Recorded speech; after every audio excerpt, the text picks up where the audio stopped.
Welcome to 21st Century Dating Decoded. We're making modern love simple. Get ready to decode your love life. Brought to you by Speed Mingle.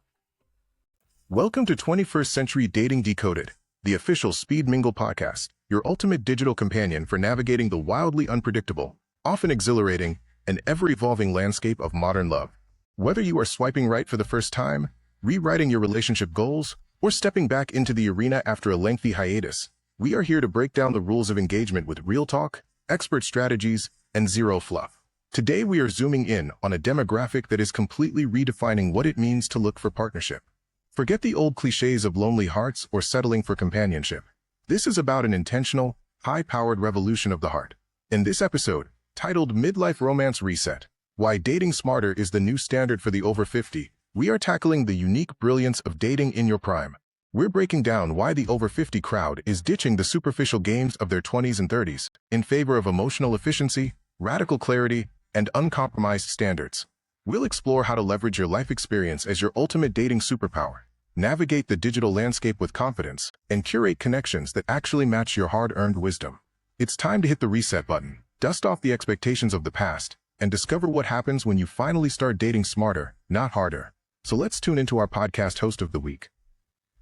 You're driving home thinking he was completely, undeniably, boring. Right, which sounds terrible at first. Exactly. For most of our lives, we've been conditioned to think a boring date is a massive failure. Like, a total dead end. Oh, 100%. Yeah. But in 2026, relationship psychologists are looking at that exact scenario and saying that that boring date is actually the ultimate green light. It completely flips the script on everything we've been taught about romance, doesn't it?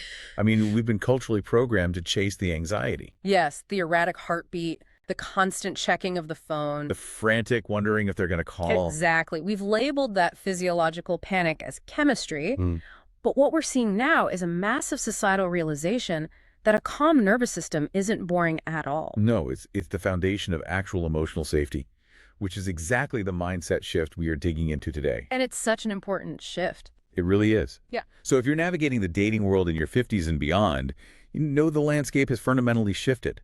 You're looking for the ultimate shortcut to understanding midlife romance today, and we've got you covered. We are moving away from the chaotic digital burnout of the last decade, right? Yeah. And moving toward highly structured, intentional courtship. We're calling it the 2026 Playbook for Dating After 50. And we have an incredibly rich stack of sources to pull from today to build that exact roadmap for you. We really do. The materials we're drawing from represent a very clear behavioral turning point. So we're looking at the latest structural strategies from the relationship platform Speed Mingle, which is, entirely redefining how we physically meet. Right. And we're synthesizing expert insights from the media channel Second Act TV. That includes in-depth interviews with relationship coaches like Lori Gerber. And Joni Caldwell-Lerner, plus Bob Grant. Plus, we're layering all of that with the 4 new love rules for 2026. Those were laid out by Trevor Brandon Scharf, right? Yep, the co-host of the Done Being Single Deep Dive. And we also have insights from intimacy expert Alana Pratt and communications coach Bex Burton. It's a lot of incredible data. Plus, we have a genuinely fascinating sociological breakdown of mature courtship featuring commentary from pop culture icon Carmen Electra. Which is wild, but we will get to that. All these voices are converging on one central theme, which is how to date smarter, not harder. By prioritizing intention over illusion. But to understand the solution, we really first have to look at the psychological breaking point that got us here. A burnout. Yeah, the burnout. The sources all point to a specific epidemic that defined the early 2020s. Profound dating fatigue, driven by what sociologists are calling the candy store paradox. Oh, man, if you spent any time on dating apps in the last 5 years, you already know the exhaustion. It's the illusion of endless choice. You log on and the algorithm tells you there are 10,000 singles within a 5-mile radius. Right, but instead of feeling empowered by those options, people are just hitting a wall of profound apathy. Because from a neurological standpoint, having endless options is actually paralyzing. The human brain just isn't designed to process thousands of potential romantic partners simultaneously. Trevor Brandon Scharf points this out brilliantly when analyzing modern dating culture. She really does. Having your pick of people sounds ideal in theory, but in practice, it short-circuits our cognitive ability to focus. It triggers that phenomenon known as choice overload. Mm. I mean, I see this all the time. It's the literal kid in a candy store syndrome. Exactly. You walk in, see 100 different types of sweets, and suddenly you can't appreciate the one you actually pick. Right. You take a bite of a chocolate bar, but you're staring at a lollipop across the aisle, wondering if you made a mistake. That is the exact mechanism of the fatigue. That artificial variety ruins the appetite for a real sustaining connection. You get the quick dopamine hit, sure. The sugar rush of a match. The temporary validation of someone swiping right, yeah. But it lacks any nutritional value for a long-term relationship. And because you're always wondering if someone, like 5% more compatible is just one swipe away, you become strangely and artificially picky about meaningless details. Which is how this cognitive overload led people to develop some truly absurd coping mechanisms. Scharf mentions in her interview that she literally has clients and friends who maintain dating spreadsheets. Spreadsheets? Oh, yes. They are utilizing Microsoft Excel to manage their romantic lives. Taking detailed notes, just so they don't accidentally call Steve by the name Phil. Or forget which match has 3 kids and which one has a timeshare in Florida. It became a corporate supply chain issue. People were trying to manage human connection with the same tools they use to manage inventory. Which is where I just have to look at the system and say, this is entirely broken. I mean, if you need a color-coded spreadsheet to remember how another human being made you feel over dinner, you aren't building a romantic connection. You're conducting a census. Exactly. If you have to type into a cell, date number 4, Phil, order the sea base, made me feel moderately amused, you have completely lost the plot. The system is forcing people to act like casting directors instead of potential partners. And that categorization strips the humanity out of the interaction. It really does. When dating becomes data entry, it just expedites the emotional burnout. You cast an incredibly wide net, but as the data clearly shows, when the virtue of being open-minded is stretched to the point of endless dating, it becomes a vice. It creates a transactional mindset that is toxic to intimacy. So the apps created the burnout, but deleting the apps doesn't solve the problem of how to actually meet people. Right, which is where platforms in 2026, specifically Speed Mingle, have introduced what they call the relational portfolio solution. Instead of just offering a swipe interface, they're offering different asset classes for connection. I find this finance analogy incredibly apt, actually. In traditional investing, if you put all your money into one highly volatile stock, you are going to be chronically stressed. And you're highly likely to lose your investment. Exactly. Speed Mingle applies this exact logic to your relational energy. If you put 100% of your social effort into anonymous swiping, you will burn out. So they diversify the ways you can meet people, distributing the emotional risk. Let's break down the specific modalities they've built because it really highlights the psychology of how we should be interacting. Let's do it. First, they have Speed Mingle Anywhere. This is private, face-to-face video interaction from your own home. But the critical element here is the intentionality. Right. You aren't swiping. You are showing up on camera. The barrier to entry is deliberately higher. It is. You cannot passively engage with a video call while watching television or sitting in a meeting. It forces presence. And by forcing presence, it immediately filters out the bots, the scammers, and the people who are just using platforms for an ego boost. People without any genuine intention of ever meeting up in person. It demands that you are actually clothed, present, and ready to speak. Right. Then they have their in-person tiers, Speed Mingle Social and Speed Mingle Happenings. The social tier is straightforward, unhosted weekly gatherings at local venues. It's a relaxed environment for spontaneous connection. But Happenings is brilliant because it's meticulously curated, activity-based events designed specifically to assassinate forced small talk. And forced small talk is the graveyard of early dating. It really is. Think about the traditional dinner or coffee date. You are sitting across a table, staring directly into a stranger's eyes, interrogating each other about your morning commutes or your favorite colors. The cognitive load is enormous. You're performing, you're analyzing their performance, and trying to keep the conversation flowing. It is an artificial, high-pressure environment. You feel like you're in a job interview for the position of soulmate. Exactly. But when you introduce an activity, whether it's a cooking class, a trivia night, or a local walking tour, the dynamic shifts entirely. You're no longer sitting face-to-face. You are standing shoulder to shoulder. Your shared focus is on a third object, which dramatically lowers the physiological stress of the interaction. Your guard drops. You get to observe how someone handles instructions, or how they react when they make a mistake, or how they treat the staff. It is a much more organic sociological environment for assessing real compatibility. You learn more about a person by watching them try to assemble a piece of furniture than you do in 3 hours of rehearsed dinner conversation. So true. And then Speed Mingle takes this portfolio approach beyond just romance with Speed Mingle neighbors. Oh, this one is designed to cure the elevator nod. We all know the nod. The nod, yes. It's that tight-lipped, polite smile you give the person you've lived down the hall from for 3 years. You sometimes pet their dog, but you've never learned their name. It addresses the epidemic of modern, localized isolation. Neighbors turns building strangers into a community through high-energy, curated social events within residential complexes. There's no romantic pressure.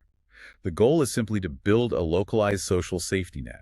And rounding out the portfolio, they have Speed Mingle B2B, which replaces those dreadful, sluggish professional mixers with round-robin networking. And finally, one-to-one, which is personalized, low-pressure meetings with pre-vetted locals. The entire platform is a structural fix. But here's the catch that the sources make abundantly clear. Right. Speed Mingle can provide all the logistics in the world, but if your internal mindset hasn't shifted away from the chaos of swipe culture, you will still fail. Logistics cannot cure bad psychology. You can have the best diversified relational portfolio in the world, but if you are still chasing the erratic highs of the candy store, you'll sabotage these curated connections. The structure requires a new set of operating rules, which leads us directly to the new rules of engagement for 2026. Treva Brandon Scharf lays these out perfectly, starting with rule number 1, clarity over chemistry. The consensus among mature daters right now is that they are fed up. They do not want the roller coaster anymore. They want pure, unfiltered intention. But this requires a massive rewiring of our brains, because Hollywood and pop culture have sold us the idea that the spark is the only metric that matters. The concept of the spark is incredibly pervasive, but we have to dissect why it's actually a highly dangerous metric for long-term compatibility, especially in midlife. Chemistry is undeniable. Sure, it is powerful. But we have to be brutally honest about what chemistry actually is. It simply tells you that you are physically or neurologically attracted to this person. Exactly. It does not in any way, shape, or form tell you if someone is emotionally available, stable, financially responsible, or capable of being a true partner. So if chemistry is just a biological trick, what are the actual tells of emotional availability? Like, what should we be looking for if we aren't looking for lightning bolts? The real tells of emotional availability are incredibly mundane, and that is precisely why we often overlook them. Give me some examples. Are they direct in their communication? Do they say what they mean without making you guess? Do they follow up when they say they will? Oh, right. Like if they promise to call on Thursday evening, does the phone actually ring on Thursday evening? Yes. Do they return texts in a timely fashion? It's the boring logistical reliability. Yes. Because those tiny, seemingly boring logistical details signal something massive about their internal state. They signal that a person is cognitively invested in the connection. That they have executive function, and most importantly, that they are emotionally safe. They are not playing games with your time. It's the stark difference between someone who shows up with a grand gesture, like a dozen roses once a month, but completely ignores your texts for 3 days, versus someone who just consistently texts back within a few hours every single day. The grand gesture is chemistry. The consistent text is clarity. Wow. And this brings up a profound point regarding how we culturally confuse anxiety with passion. We think the nervous pacing, the loss of appetite, the obsessive checking of the phone means we are deeply, passionately in love. The butterflies. We're always told to chase the butterflies. But from a neurobiological perspective, those butterflies are often just your nervous system reacting to unpredictability. It is an evolutionary threat response. Wait, really? A threat response? Absolutely. You don't know where you stand. You don't know if they are going to call. So your body dumps cortisol and adrenaline into your bloodstream to keep you alert to the danger of abandonment. And we have been conditioned to interpret that biochemical cocktail of fear and uncertainty as romantic chemistry. Exactly. So when we finally meet someone who is consistent, who calls when they say they will, our nervous system doesn't dump the cortisol. We feel calm. And because we don't feel the panic, we mistakenly think, I guess I'm just not that into them. There's no spark. Precisely. True clarity allows the nervous system to settle. It replaces adrenaline with oxytocin. And a lot of people who are used to chaos find that calm to be boring at first. Learning to appreciate the calm is the core of rule number 1. Which naturally leads to rule number 2, less options, better choices. Right. If you're constantly chasing that adrenaline high of the new match, you will never settle into the calm. Scharf argues that daters need to focus on one intriguing person at a time until it ceases to be interesting, rather than keeping the net endlessly wide. It is about slowing down the pace of consumption. And this need for slowing down, for requiring intentional, structured effort, is beautifully illustrated by the sociological breakdown in our sources featuring Carmen Electra. I have to admit, when I first saw Carmen Electra in our source stack, I did a double take. Me too. I thought, wait, the 90s pop culture icon? The Baywatch star. Right. But her interviews with Playboy and Fox News Digital are incredibly sharp. She is speaking directly for women in their 40s and 50s. Pointing out that at this stage in life, time is a premium, non-renewable commodity. You aren't 22 anymore. You do not have endless weekends to waste on bad dates or low-effort suitors. Her commentary serves as a fascinating cultural artifact for a mature courtship in 2026. She delineates the critical missteps that suitors make when pursuing mature women. And the absolute deal breaker she identifies, the ultimate red flag, is what we can categorize as the uptown text. The midnight text. She calls it a massive no-no. It's that text you get at 11:30 p.m. on a Friday night that just says, hey, I'm out downtown, come meet me at a bar right now. Let's analyze the sociology of why the uptown text fails so spectacularly with this demographic. Okay, lay it on me. A late-night spontaneous invite categorizes the recipient as a logistical convenience rather than a priority. It signals a complete lack of cognitive investment and resource allocation. Break down resource allocation for me in this context. We aren't talking about money necessarily, right? No, we are talking about the resources of time, forethought, and planning. Planning a Wednesday dinner on a Monday requires significant resource allocation. It requires securing a reservation, managing one's own schedule. And anticipating the other person's needs and availability, it explicitly signals to the prospective partner, you are important enough that I am allocating my future resources, my time, my attention to secure time with you. It proves that they were thinking about you when you weren't right in front of them. Precisely. The midnight text, conversely, requires zero planning. It is purely opportunistic. It communicates, I am already out, I am bored, my original plans fell through, and you are geographically convenient. And for a mature woman whose time is highly valuable, being treated as an afterthought or a convenience is deeply insulting. But hold on, let me push back on this, because I can hear the romantics screaming at their speakers right now. What about spontaneity? I know, people love spontaneity. Right. If I have to formally schedule a Wednesday dinner on a Monday, isn't that incredibly sterile? Doesn't that strip all the fun and wild romance out of dating? Are we not allowed to just, go with the flow anymore? It's a very common pushback. But we have to distinguish between spontaneity within a secure relationship versus spontaneity in the courtship phase. Oh, that's an interesting distinction. Mature courtship isn't anti-fun, it is anti-low effort. Spontaneity in a committed relationship where trust and intent are already established is wonderful. You can surprise your partner of 2 years with a weekend trip, and it's romantic. But spontaneity in the initial courtship phase often just masks a lack of intent.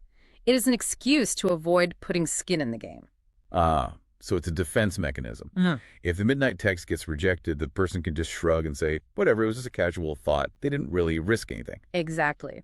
Electra notes that while she absolutely gives subtle nonverbal cues, a glance, a smile, a sign of receptivity, she expects the suitor to make the formal first move. She prefers traditional courtship dynamics early on because it proves the suitor has the confidence, the vulnerability, and the intent required for a real partnership. It forces the interaction out of the superficial hookup culture and elevates it into the realm of substantive relationship building. So if a suitor wants to actually win over a mature partner, they had to put the spreadsheet away, stop chasing the chaotic spark, and actually pick up the phone at 3 p.m. on a Tuesday to say, I'd like to take you to dinner on Friday at 7. It is remarkably simple, yet it requires a level of vulnerability and directness that a vast portion of the population has completely unlearned in the digital age. Which brings us to the next massive shift in the 2026 playbook. Rule #3.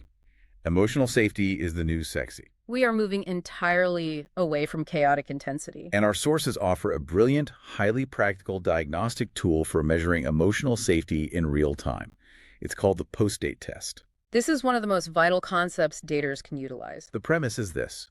Stop obsessing over how you feel during the date, because during the date, you're performing. You're likely having a drink, there's music, there's ambiance, you're laughing at jokes. You are in a curated environment. The real test is how you feel afterwards, when you're finally alone. Picture the drive home.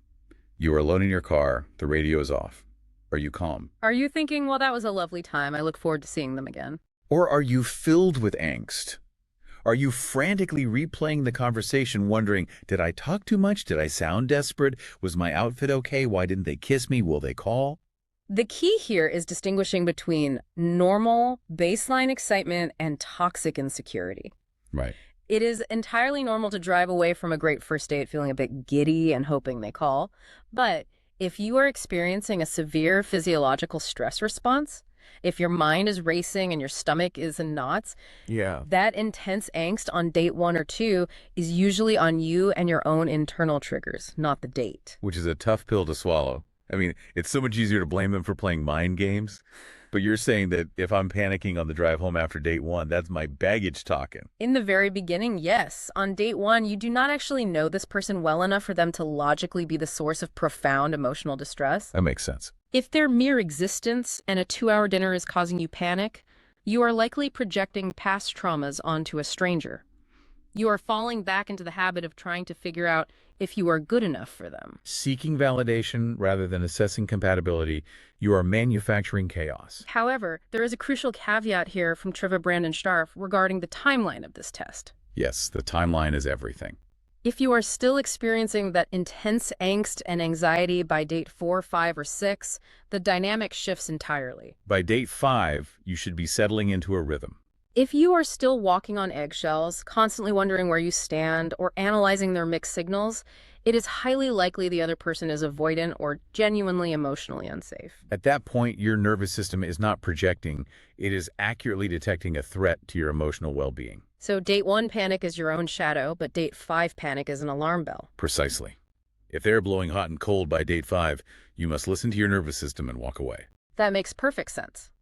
But it also leads to a massive point of frustration in mature dating, specifically a dynamic highlighted by relationship coach Bob Grant on Second Act TV. He dives deeply into the male perspective on hesitation.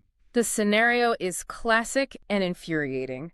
Everything is going great. You've passed the post-date test. You're on date 5. You feel safe. He seems highly engaged. He's planning dates. And then suddenly he hesitates. He pulls back. The texts dry up. The plans get vague. And the woman is left sitting there thinking, what did I do wrong? We were just talking about taking a weekend trip and now he's a ghost.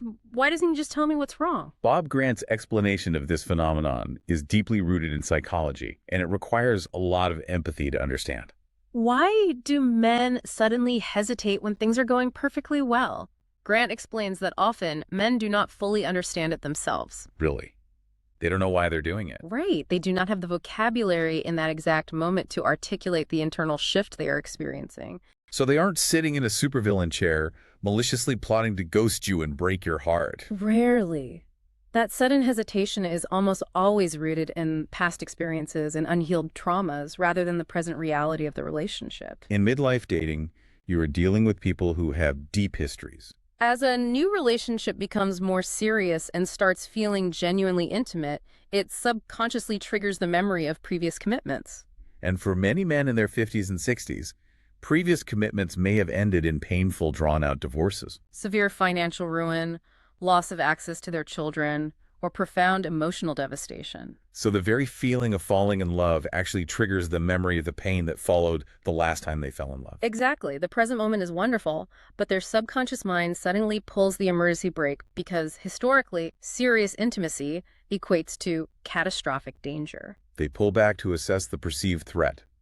Their nervous system is telling them to retreat to safety. And because society does not often equip men with the emotional articulation to say, I am deeply enjoying this, but the increasing intimacy is triggering my fear of a repeat divorce, their silence just looks like they lost interest. Which leaves the other person completely in the dark, feeling rejected, when in reality, the person pulling back is just terrified. Knowing what to look for internally, the calm versus the angst, understanding the roots of hesitation is crucial. But we also have to look at how we present ourselves externally, because we often sabotage ourselves before we even get to the first date. Let's unpack the external marketing of the self, what we say versus what we mean. This is where we transition from internal psychology to outward communication. How do mature daters present themselves on these platforms, and how do they inadvertently broadcast their red flags? The sources pull fantastic, highly actionable insights from Lori Gerber on Second Act TV regarding dating profile cliches. We've all seen them. I'm going to read off the 3 worst offenders, and I want you to break down the psychological subtext of what the person is actually communicating. Ready? Let's do it. Offender number 1, no drama. When someone writes no drama on their profile, they are almost universally communicating the exact opposite. They are the drama. Yes, they are likely surrounded by drama constantly. Or, more concerningly, they lack the basic emotional intelligence and conflict resolution skills to handle normal, healthy relationship bumps. They view any disagreement, any boundary, or any expression of emotional need as drama. It is a massive red flag that screams, "I will shut down if you ever ask me to be accountable." Offender number 2, I love to laugh. This is a filler statement that means absolutely nothing. It's so generic. It shows a profound lack of self-awareness and an inability to articulate genuine personality traits. Fine. Every human being on the planet enjoys laughing. It is a biological function. Writing it down just proves you didn't want to do the introspective work of actually describing who you are, what you value, or what specifically makes you laugh. And finally, the absolute worst one. Just ask. The epitome of low effort. It places the entire burden of conversation, discovery, and heavy lifting on the other person. It essentially says, I am not going to put any energy into presenting myself to you. You must do the work to excavate my personality. If they are that lazy on their profile, they will be that lazy in the relationship. It is wild how people think they are being breezy and approachable with these phrases, but they are actually broadcasting their worst traits. And this leads right into Lori Gerber's breakdown of the 7 things people lie about early on in dating. We really need to unpack these because there is a massive difference between lying out of normal insecurity versus lying maliciously. It is a vital distinction. People misrepresent themselves early in dating all the time, but we have to differentiate between marketing oneself out of a fear of judgment and fabricating a reality that prevents any authentic connection from forming. Let's run through the 7. Lie number 1 is the classic: age. Lying about age by 2 or 3 years is typically a marketing tactic driven by the strict algorithms of dating apps. People fear that if they turn 50, they will be filtered out of the searches of 49-year-olds. It's an insecurity about aging in a digital landscape. It's not great, but it usually stems from a desire to be seen, not a desire to deceive on a sociopathic level. Lie number 2, however, is a massive red flag: relationship status.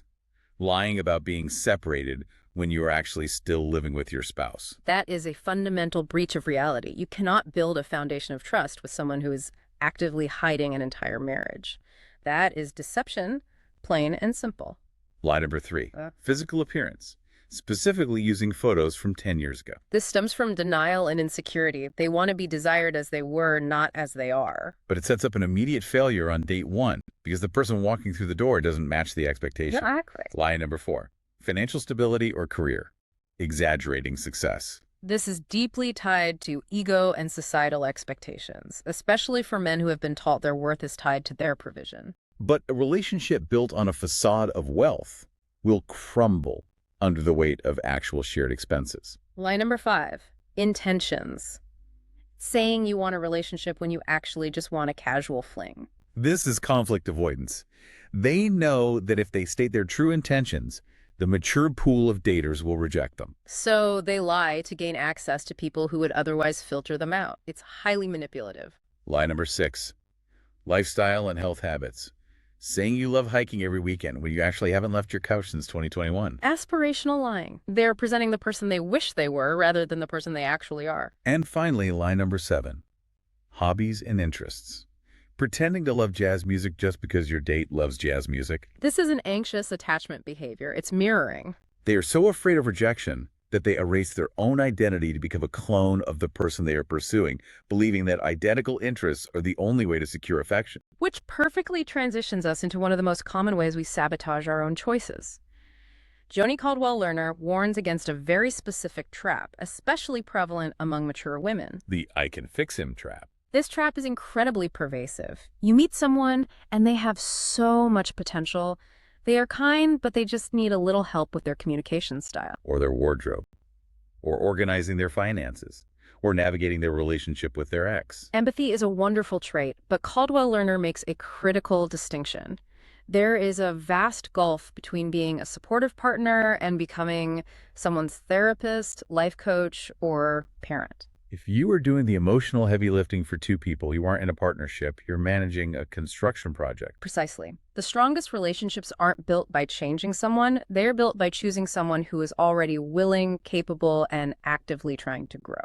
If you have to fundamentally alter their behavior for them to be a suitable partner for you, you are falling in love with a fantasy of their potential, not the reality of the person sitting across from you. Now, here's another piece of external sabotage that I thought was fascinating, coming from Robert Manny. It's what I call the kid's first wall. He points out that many people proudly declare on their profiles or on first dates, "My kids will always come first." This is where we have to deeply analyze the sociological impact of language on the listener. But wait, let me play the advocate for the listener here. Isn't it incredibly noble to prioritize your kids, especially if you are a single parent or a devoted grandparent? It sounds good on paper, sure. Shouldn't a potential partner know immediately that your family is important to you? It is absolutely noble, and frankly, it should be an unspoken truth. But explicitly declaring, "My kids come first," as a banner on a first date unintentionally broadcasts a highly exclusionary and defensive message. How so? Like, what does the other person hear? It tells a new partner that there is a rigid, inflexible hierarchy, and they will forever reside at the bottom of it. It says there is no room for romance to truly grow here because the primary emotional space is already occupied and guarded. It sets up a competitive dynamic where there shouldn't be one. Healthy relationships are not a zero-sum game. You do not have to diminish your love or dedication to your children to make room for a romantic partner. By leading with a defensive statement like that, you are unintentionally building a wall to protect yourself from vulnerability. Wow. You think you're setting a healthy boundary, but you're actually just hanging a massive no vacancy sign on your heart. You're telling them not to even bother packing their bags. Exactly. And speaking of compatibility, there's one more myth Lori Gerber busts in our sources. The myth of identical interests. This ties back to the mirroring lie we discussed earlier. The idea that to be highly compatible, you must enjoy all the same hobbies, foods, and activities. I used to follow this completely. I'd meet someone and think, oh my gosh, we both love spicy Thai food, obscure 1970s sci-fi movies, and kayaking. We are soulmates. The stars have aligned. It's a very adolescent view of compatibility.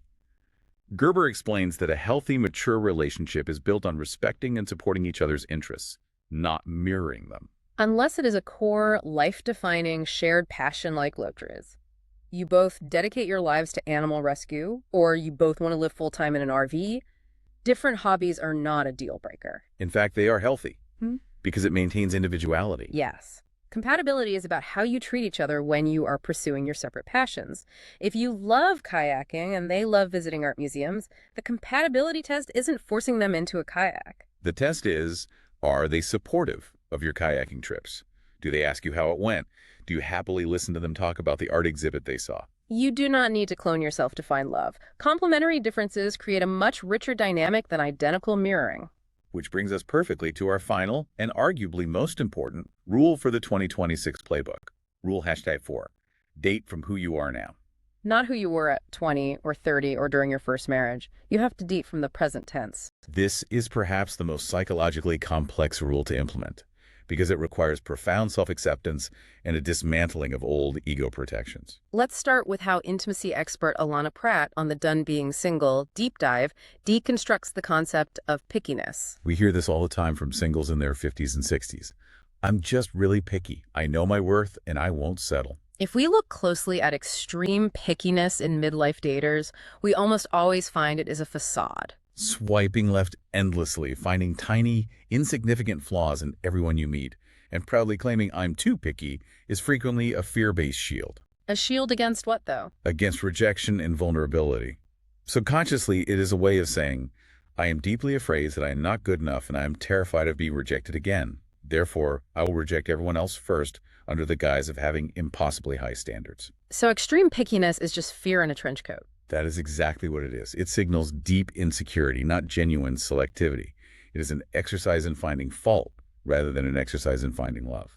True selectivity is about having clear, unyielding boundaries regarding emotional safety, respect, and core values. It is not about dismissing a perfectly kind, stable person because they wore the wrong shoes to dinner or used an emoji you dislike.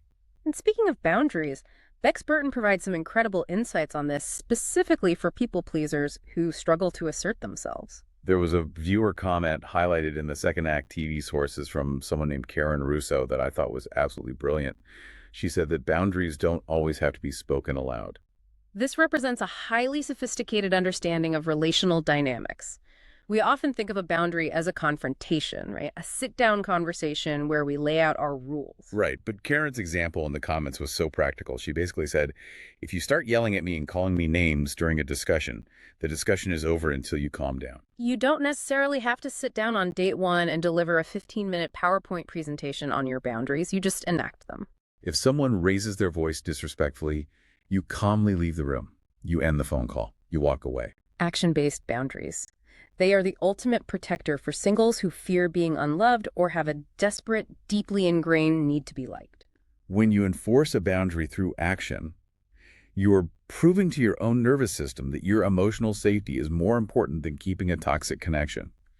It is the highest form of self-respect. And having that self-respect allows you to do what Trevor Brendan Scharf calls owning your baggage. Because, let's be real, by the time you are 50, 60, or 70, everyone has baggage. It is mathematically and biologically impossible to live half a century and not collect some emotional weight. It is the reality of the human condition. Heartbreak, divorce, the loss of loved ones, career setbacks, betrayals.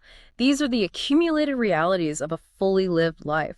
Attempting to hide them is exhausting. I love to use a luggage analogy here. Think about it. When you're in your 20s, your baggage is maybe a cheap plastic grocery bag. It tears easily, it's messy, your stuff is falling out everywhere. But by the time you're 50, your baggage is vintage, well-traveled, sturdy leather. It has character. It has thick stitching. It has stickers from all the places you've survived. Yes. It is something to be carried with dignity, not hidden in the closet. That is a brilliant metaphor. Treva emphasizes the profound power of owning your shit, to borrow her exact phrase. You survived your past pain. You navigated the disappointments and rebuilt your life. At 50 plus, you have polish, you have lived experience, and you have hard-won wisdom. Those are tremendous relational assets, not liabilities to hide. When you accept your past completely, no one can ever use it against you. It takes the shame completely out of the equation. And Treva also notes something vital for anyone hesitating to get back out there. You don't have to feel entirely ready to date. Because ready implies a state of flawless perfection that does not exist. If you wait until you are perfectly healed, perfectly fit, perfectly financially secure, and perfectly enlightened, you will wait forever. You will age out of the experience entirely. You do not have to be perfectly ready. You simply have to be willing. Willing to stay in discovery mode. Exactly. Willing to be genuinely curious about another person.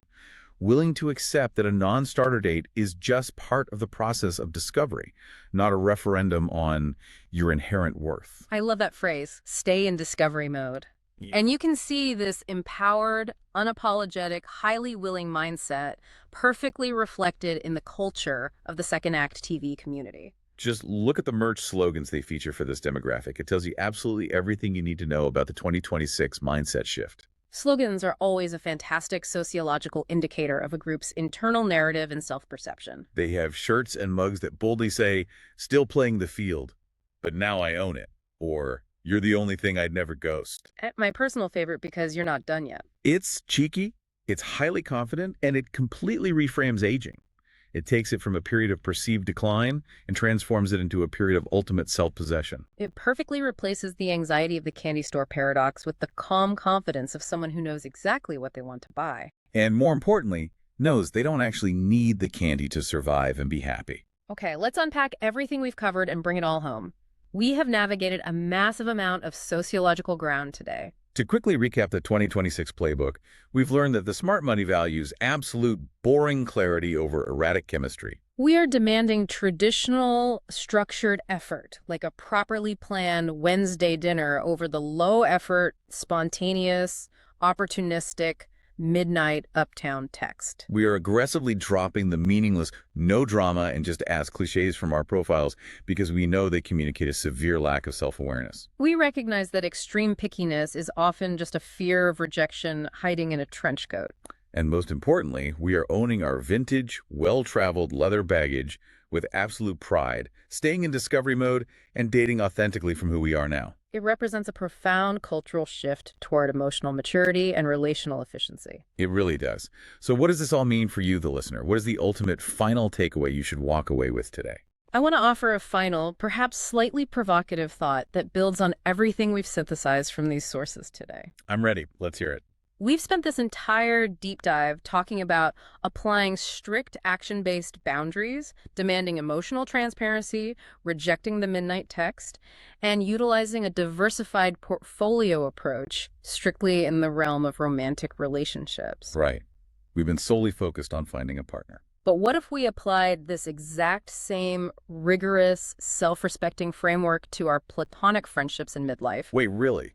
Our friendships? Think about it. If we are finally learning to stop tolerating low-effort midnight texts from potential dates because we realize our time and energy are too valuable, shouldn't we also stop tolerating low-effort, emotionally draining, or highly chaotic friendships? Oh, wow. That's a huge point. If no drama is a glaring red flag in a lover, indicating an inability to handle conflict, it should be an equally glaring red flag in a friend. The skills you use to date smart are enforcing unspoken boundaries by walking away from disrespect, recognizing when someone requires you to be their therapist rather than their equal partner. And prioritizing calm, emotional safety over mere historical longevity. Those skills might just be the secret to completely upgrading your entire social circle in your second act. It's not just about finding a romantic partner. It's about curating a holistic life where you feel entirely seen, respected, and safe. That is something for you to chew on. That is incredible. Upgrading your whole life, not just your love life. If you apply these rules, you don't just become a better dater. You become a more secure human being. Stay curious, stay in discovery mode, and we will see you on the next deep dive. And that wraps up today's episode of 21st Century Dating Decoded, the official Speed Mingle podcast. If today's conversation proved anything, it's that hitting 50 isn't a romantic expiration date. It's a massive upgrade. Dating smarter means you no longer have the patience for game playing, aimless swiping, or conforming to outdated relationship timelines. You know exactly who you are, what you bring to the table, and what you're looking for. It is time to treat your romantic journey with the intentionality it deserves. Don't get left behind in the dating dark ages.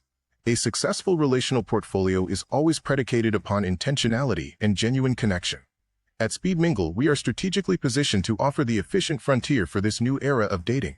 We provide a diverse suite of tools, or asset classes, designed to minimize risk, maximize opportunities, and move you beyond endless text threads into substantive relationships. We are currently transforming digital courtship through 6 distinct, intentional modalities tailored to your lifestyle. Speed Mingle Anywhere facilitates authentic, face-to-face video interactions from the comfort of your private setting. Speed Mingle Social, relaxed, non-hosted weekly gatherings at established local venues for spontaneous, informal connections. Speed Mingle Happenings, meticulously curated, dynamic, activity-based events designed to foster natural engagement without the awkward small talk. Speed Mingle Neighbors, tired of the elevator nod?